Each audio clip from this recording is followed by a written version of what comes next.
muitos advogados têm dificuldade em identificar seus concorrentes diretos na advocacia. Eu sou Leandro Ramos e esse é o Juridicast, o seu podcast de marketing e negócios jurídicos. No episódio de hoje, mergulhamos em um tema crucial para o sucesso de qualquer escritório de advocacia: a identificação e análise da concorrência no mercado jurídico. Para explorar esse assunto, temos o prazer de receber no Juridicast o Alexandre Mota, que é sócio fundador do Grupo InRise e consultor em marketing jurídico. O Alexandre compartilhará insights valiosos sobre como escritórios de diferentes portes podem avaliar realisticamente sua posição no mercado, identificar concorrentes de forma eficaz e desenvolver estratégias para se destacar em um cenário cada vez mais competitivo. Alexandre, seja bem-vindo ao Juridicast. Leandro, obrigado por me receber aqui nesse podcast que é muito importante para a comunidade jurídica, né? Levando informação, tirando dúvidas, né? Que nem a gente está fazendo aqui agora. Então, obrigado pelo convite e vamos falar um pouquinho aí. Eu que agradeço a sua participação aqui, Alexandre. E para a gente já iniciar o nosso bate-papo aqui sobre concorrência no mercado jurídico, com base na sua vasta experiência em marketing jurídico, Alexandre, por que você acha que muitos advogados ainda têm dificuldade em identificar seus concorrentes diretos? Olha, sabe que na verdade eu acho que muitas vezes as pessoas não percebem, né, o que é um concorrente direto, o que é um concorrente indireto. Então eu acho que dentro desse trabalho aí que eu venho fazendo de marketing jurídico há mais de 20 anos, o que é interessante, que faz mais sentido para mim, né, essa classificação que eu vou dar aqui para o pessoal. Então, dentro do marketing prático, ali faz muito mais sentido a gente criar um concorrente direto que tem 3 pontos em comum, tá?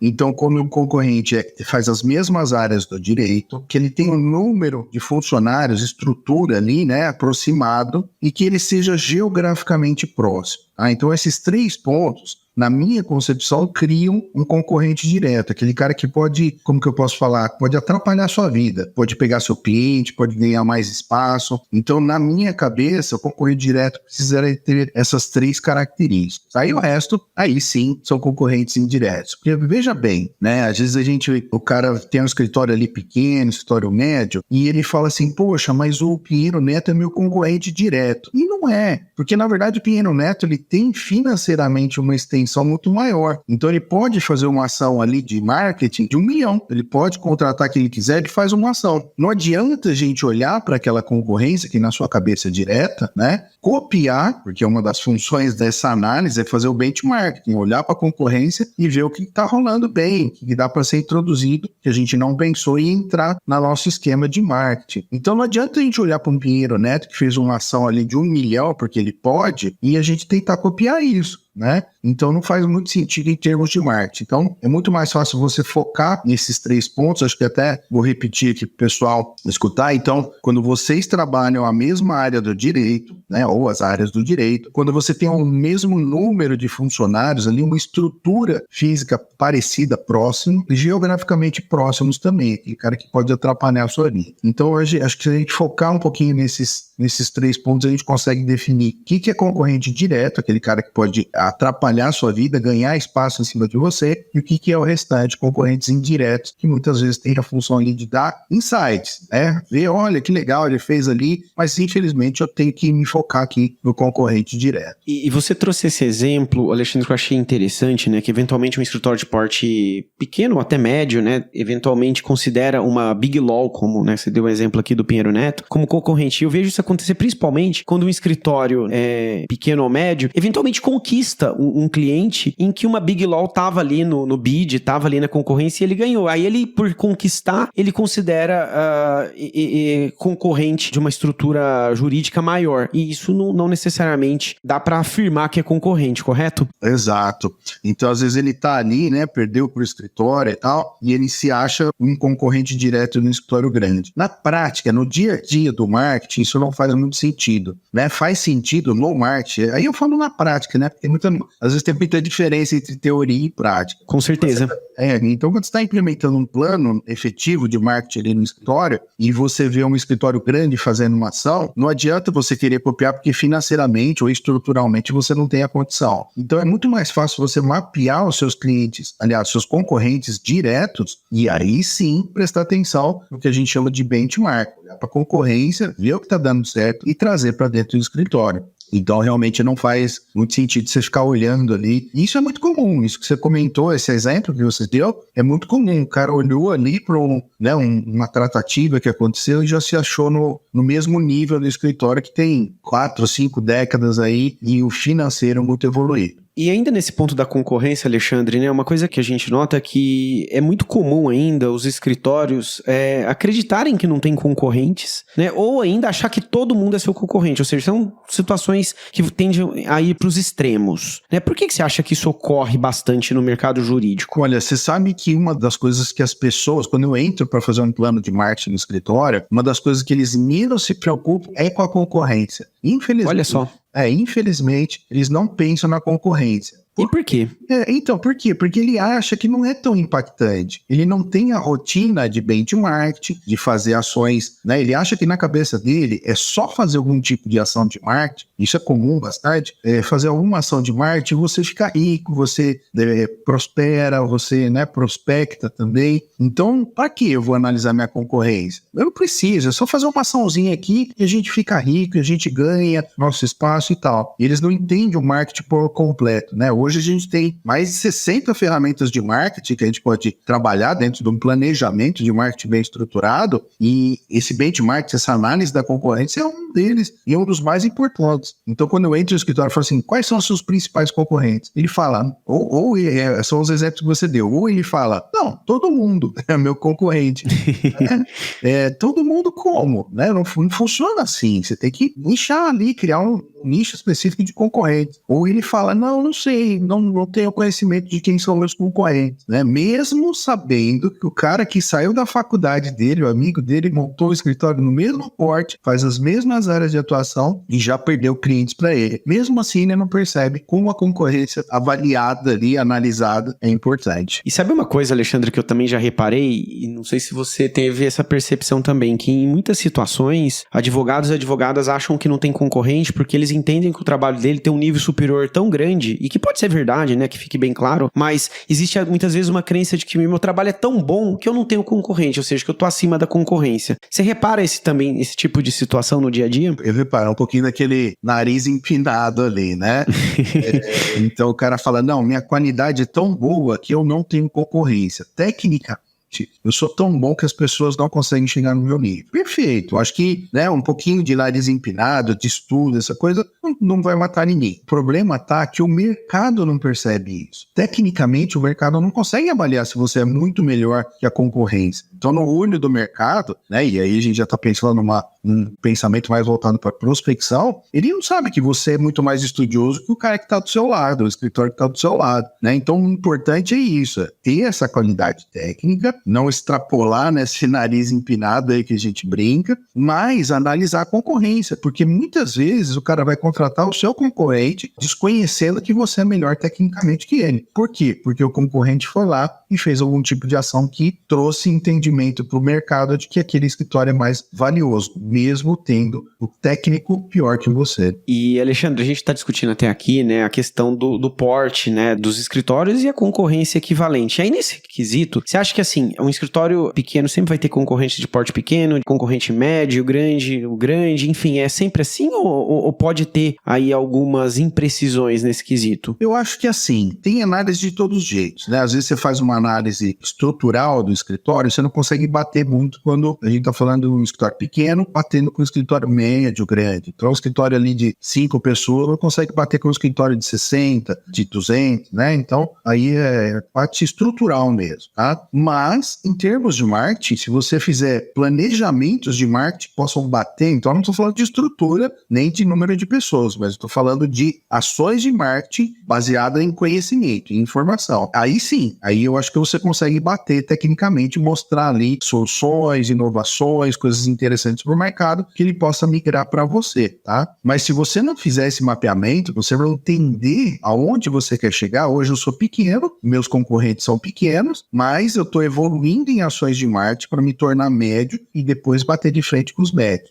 Aí eu vou fazendo mais ações para me tornar grande e aí bater de frente com os grandes. Então, é uma evolução. Em termos de marketing, é uma evolução de crescimento do próprio escritório. E justamente falando de marketing jurídico, Alexandre, na sua visão, qual que é o papel do marketing jurídico na identificação e diferenciação dos concorrentes? Olha, eu acho que tem tudo a ver, né? Se você, na verdade, não existe um planejamento de marketing se você não fizer esse mapeamento. Qualquer pessoa que entra no escritório querendo criar um plano de marketing e não analisa a concorrente, tanto direto quanto indireto, você não está fazendo um trabalho bom, você não está fazendo um planejamento de marketing bem estruturado, tá? Por quê? Mapear a concorrência envolve esse benchmark, olhar o que eles estão fazendo, né? Primeiro entender, poxa, eu fiz uma análise da concorrência, eu analisei diversos pontos, né? Acho que é interessante, daqui a pouquinho eu vou até falar alguns pontos de análise do que deveria ser dessa concorrência, mas eu analisei ali a minha concorrência e eu tô vendo que, na verdade, eu sou melhor de marketing do que eles. Então eu posso ter esta percepção, né? E falar, eu tô fazendo muito mais de marketing do que eles, então eu já tô mais avançado. Ou então não. Então ver a percepção, putz, eu tô bem para trás no que eles estão fazendo em termos de marketing, né? Então eu primeiro consigo me posicionar perante esses concorrentes, ver se eu tô bom em termos de marketing, ruim em termos de marketing. Depois eu consigo fazer a análise do que eles estão fazendo para ver se faz sentido dentro da minha estrutura. E aí eu vou falar, a ideia não é copiar, não vou usar essa palavra que é uma palavra meio chula, mas não copiar, mas trazer para dentro a ideia que foi proporcionada por outros escritórios, adaptar para a realidade do escritório e colocar em prática, tá? Então esse é o benchmark que a gente chama, tá? E, por fim, criar diferenciais, né? Um dos pontos importantes do marketing jurídico é você se mostrar para o mercado 2, 3 pontos ali que são melhores que a concorrência, tá? Os diferenciais efetivos. Se você não conhece a concorrência, como que você vai criar um diferencial, né? Porque às vezes você cria um diferencial que a concorrência está mais na frente, então já não se torna um diferencial. Você precisa analisar o que eles têm, o que eles são, quais os diferenciais que eles têm, para depois você criar o seu e se promover da maneira correta.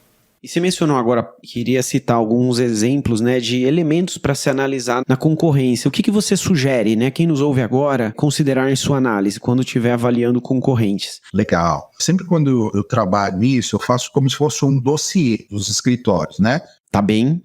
Perguntando para os sócios quais são, na cabeça dele, os principais concorrentes, fazendo a minha análise aí, Google, fazendo aquela parte mais digital, mas quais os itens que eu gosto de colocar nesse dossiê? O perfil do escritório concorrente, o perfil dos sócios individualizados ali, quais são as áreas de atuação, tanto principal quanto secundária, quais são, se a gente conseguir resgatar, quais são os principais clientes que esse concorrente tem, né? Para ver se, né, qual o nível do cliente também. Se possível, quais são as causas mais relevantes que eles têm. Analisar também a marca, né? Qual que é o logotipo, se é uma marca moderna ou mais tradicional. Analisar o site dele para ver o que contém, se tem só o básico institucional ou tem coisas a mais. Analisar as redes sociais dos escritórios concorrentes para ver como que eles estão trabalhando, né? Tanto os temas ali de conversação com o mercado, quanto a própria prospecção, o próprio institucional, analisar se eles já fizeram ali links patrocinados, impulsionamento, ver se eles já saíram em mídias, né? Saíram em mídias, colocaram o nome dele em mídias, tanto pequena, média, grande, segmentadas, né? Já saiu em algum ranking, tem algum ranqueamento ali, que já saiu o nome do escritório, já saiu algum artigo, livro do escritório, artigo com o nome dos sócios, livro aí com o nome dos sócios do escritório, palestras, estão dando palestra, qual que é o tema que eles estão ministrando em termos de palestra, né? Ações de marketing no geral, o que eles estão fazendo em termos de marketing, né? Se a gente conseguir, eu sei que é mais difícil, mas também se a gente conseguir, qual que é o valor médio aí de atuação, né? O ticket médio do escritório para trabalhar, né? Se ele tem um atendimento profissionalizado, eu sei de vários casos, Leandro, que o próprio escritório, querendo conhecer mais esses concorrentes, coloca ali uma pessoa para ligar, para ver como é que é o atendimento, fingindo esse é um futuro cliente, querendo entender o atendimento do escritório, que é muito importante, né? E também os colaboradores, por fim, os colaboradores, né? Tem muita gente que saiu do escritório e fala mal, ou saiu do escritório e fala bem. Então, acho que essa seria uma lista aí de itens que a gente precisa analisar para ter uma noção, né? Uma noção mais completa de quem são esses concorrentes e o que eles estão fazendo hoje na realidade. Ou seja, é uma lista bastante extensa, né, Alexandre? E que requer apoio, né? Certamente aí do departamento de marketing marketing, de uma consultoria para ser feito, né? Nesse quesito, né, a gente nota que o mercado ele vem se tornando, né, cada vez mais competitivo, né? E que grandes contratantes de serviços jurídicos estão cada vez mais abertos para testar novos prestadores de serviço, ou seja, conhecer novos escritórios de advocacia. E muitas vezes a gente tem notado que grandes empresas estão contratando escritórios menores, né? Ainda que a gente vem discutindo aqui ao longo desse episódio a importância de eu tentar eleger concorrentes de portes semelhantes. Mas a minha pergunta de uma forma bem objetiva é: como que escritórios menores podem destacar suas ofertas e seus diferenciais quando desejam competir com grandes bancas, né? Eventualmente em uma proposta específica, em um caso específico. Perfeito. Veja, se você fez uma análise de todos esses pontos, né? E aí serve, todos esses itens que eu comentei anteriormente, serve para analisar tanto concorrente direto quanto concorrente indireto, né? Então, se você é um escritório pequeno e você está querendo bater de frente com um escritório grande, que é o concorrente indireto, essa análise, esses pontos de análise que eu coloquei aqui, serviriam para você investigar esse escritório e ver, inclusive, quais as falhas, né? Eu brinquei ali com o negócio do atendimento, mas isso às vezes é uma grande falha que um escritório, que uma empresa, por exemplo, está querendo minimizar. Então, ela não teve um atendimento personalizado ali do escritório grande e você pode explorar isso para se bater de frente, né? Então, primeiro faz análise, vê quais são os pontos negativos que esse concorrente tem para explorar isso, tá? Então, tem gente, inclusive, que entra nas redes, né, para ver se tem algum tipo de reclamação do escritório, entra no Reclame Aqui para ver se tem alguma reclamação do escritório, para entender, olha, eles não fazem um atendimento legal, eles não dão retorno, eles prometem e não cumprem. E usar esse ponto para aí sim bater de frente quando você estiver na frente de uma empresa, tem este tipo de problema, este tipo de fornecedor que está pisando na bola. Eu acho que seria o melhor ponto aí de combate que o escritório menor tem em função, debatendo ali, né, brigando com o escritório grande. E você mencionou, Alexandre, né, a importância da gente conhecer os nossos diferenciais, né, como prestador de serviço e também o do concorrente. E aí um ponto aqui de provocação que eu trago é que muitas vezes o mercado como um todo tem proposições de valores muito semelhantes, independente se elas são reais ou não na prática, né? Mas grande parte dos escritórios de advocacia empresarial dizem que tem atendimento personalizado, que tem uma excelência técnica elevada, e que pode ser verdade, mas a questão minha aqui é o seguinte: se todo mundo está comunicando a mesma proposição de valor, o quanto que eu me diferencio do concorrente? Pois é, exato. Você falou tudo. Muita gente, inclusive eu tenho uma palestra só falando disso, diferenciais reais na advocacia. Olha só. Porque muita gente tem essa mania, né, de colocar aquele texto bonito, né, nossos diferenciais são. E aí coloca um texto super bonito, que faz o atendimento diferenciado, que faz X, Y, Z, mas não tá no DNA do escritório, não é realidade, né? Então, se você está pensando a longo prazo, né, transformar o escritório numa potência, você está pensando a longo prazo, você não pode trabalhar com diferenciais que são irreais. Então significa que você pode até bater e enganar um pouquinho ali o mercado nesses pontos que você comentou. Mas o mercado vai reagir e mais cedo ou mais tarde ele vai mostrar, o mercado no geral, né, os seus ex-clientes vão mostrar que isso não é realidade, através dessas reclamações todas. Então, imagina, você está falando que você faz um atendimento diferenciado, que a prioridade é o cliente, né, todo aquele texto ali que a gente já conhece. E você vê nas redes, você vê no Reclama Aqui, que os caras não dão retorno, que não tem atendimento personalizado, que ele promete não entrega, que o cara faz 6 meses, está tentando ligar para o advogado e o cara não retorna, né? Então isso cai por terra. Então o ideal mesmo é você criar diferenciais reais na advocacia. E aí, quando a gente fala diferenciais, é diferencial mesmo. Eu explico isso na palestra, que não adianta você falar, por exemplo, temos um atendimento personalizado. Vamos falar assim. Tá. Personalizado. Aí o cara fala pra você, doutor, eu precisava falar muito com o senhor ainda hoje. E só que eu sei que o senhor sai às 18 horas. Eu só consigo estar aí às 19 horas. O senhor me atende? Você fala, não. Então não é atendimento personalizado. Você poderia ficar mais 1 hora para atender o seu cliente de uma forma personalizada. Então, muitas coisas acontecem. Eu vejo isso muito. Vamos dizer que 70% do mercado usam itens diferenciais que não batem com a realidade, tá? Então, é bastante complicado esse ponto aí que você levantou. E, Alexandre, como então identificar os diferenciais reais, né, de um escritório? Na verdade, tem que extrair isso do próprio escritório, né? Não adianta a gente jogar aí. Não é uma fórmula pronta, né? É uma fórmula pronta, né? Por exemplo, Eu vou te dar um exemplo aqui. Quando a gente fala excelência técnica, né? Um monte de gente fala isso. Temos excelência técnica no escritório. Isso, na verdade, deveria ser uma obrigação, né? A gente contrata um escritório porque a gente acha que ele tem uma excelência técnica para resolver nossos problemas. Então, deveria ser o básico ali, mas eles usam como diferencial. Esse item pode ser usado como diferencial? Sim, desde que a gente tenha professores para o nosso quadro de pessoal, do pessoal ali, né? Se a gente tiver professores, o ângulo muda. A gente deixa de ser o cara que opera o direito para pessoas que ensinam o mercado a operar o direito. Então, teve uma elevação maior ali no escritório, né? Então, isso é um item, é um exemplo. Como a gente deveria trabalhar o diferencial da maneira correta, né? Transparência é um outro ponto que eles usam muito, né? Temos transparência com o cliente. É lógico, deveria ser uma obrigação ter essa transparência, né? Então, não é um item diferencial. Agora, para transformar o item em diferencial, você precisa mostrar para o mercado que existe uma periodicidade de entrega de relatórios. Não, então, a cada 2 meses a gente entrega um relatório completo. A gente está mostrando onde está o ponto, quais são os próximos passos, quais as chances reais de ganho, né? Então, você está monitorando ali, mostrando ao seu cliente o que está acontecendo. O pior cenário é quando o cara fala que tem transparência de mercado e o cliente tem que ficar ligando lá, rezando para o cara atender o telefonema dele para falar o que está acontecendo na ação dele. Então, esses pontos têm que ser extraídos da realidade do próprio escritório. Não existe uma fórmula pronta. Não. E, Alexandre, agora há pouco você mencionou, né, que existem aí uma dezena aí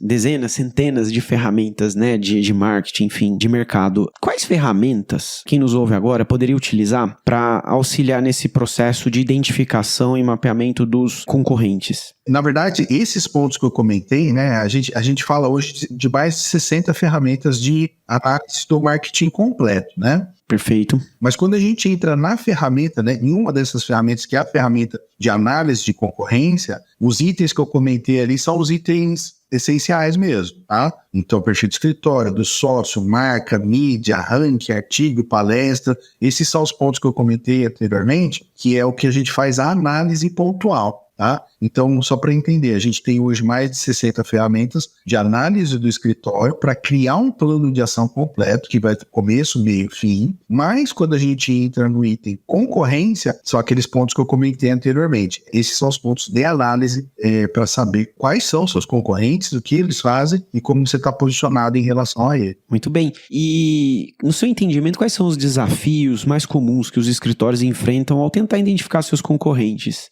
Primeiro, aquilo lá que você falou no começo, deles não acreditarem que precisa fazer isso. Tá. Eles não acreditam na validade da ação. Mesmo você falando, olha, é muito importante você se posicionar perante tanto o mercado quanto a concorrência e tal. Então esse é o primeiro ponto. Mas um outro ponto que eu vejo é a falta de braço operacional mesmo. Né? Tá. Você mesmo comentou ali atrás que então, são muitos pontos, a análise é complexa, é profunda a análise que tem que ser feita. Sim. Então hoje o pessoal contrata pessoas de marketing mesmo. Né? A ideia é que exista uma pessoa de comunicação dentro do próprio escritório para que isso seja feito de uma maneira mais fácil. Né? O sócio perder o tempo dele para ficar mapeando, ficar trabalhando em cima é bastante complicado. O valor da hora dele é muito caro. Então ele dá os parâmetros e essa pessoa de marketing interno, que é essa tendência de mercado, faz essa análise, mostra para o escritório. Então eu vejo primeiro a falta de conhecimento do que precisa ser feito e da importância da concorrência. E segundo, falta de braço operacional mesmo. Né? Os escritórios estão investindo cada vez mais numa pessoa de comunicação interna. Legal. Ô Alexandre, nosso episódio está muito bom, mas a gente está caminhando para o final. E aí, como uma pergunta para a gente fechar aqui, que conselhos práticos você daria a advogados e advogadas que estão começando a pensar em sua concorrência pela primeira vez? Olha, tem uma frase que eu gosto muito, coloquei até no meu livro, né? Mantenha seus amigos perto e os inimigos mais perto ainda, né?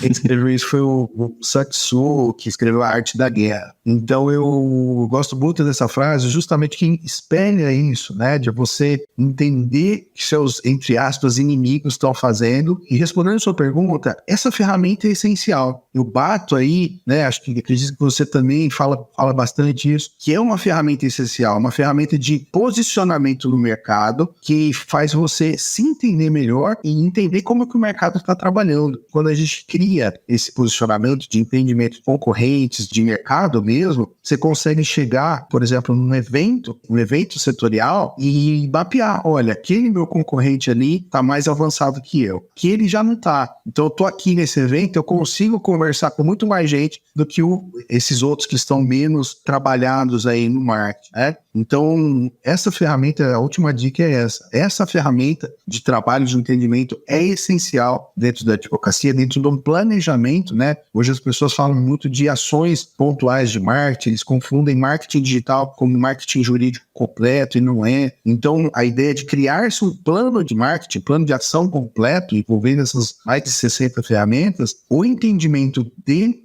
concorrência é essencial para essa criação, para esse entendimento do que é o escritório e como o marketing deve ser desenvolvido lá dentro. Muito bom, Alexandre. Eu agradeço imensamente sua participação aqui no Juridicast. Com certeza essa discussão aqui vai ajudar muito nossos ouvintes a refletir de uma forma mais estruturada sobre a concorrência. Eu que agradeço o convite, Leandro. Obrigado aí pela oportunidade. E estamos aqui juntos para levar a informação para o mercado mesmo. Obrigado.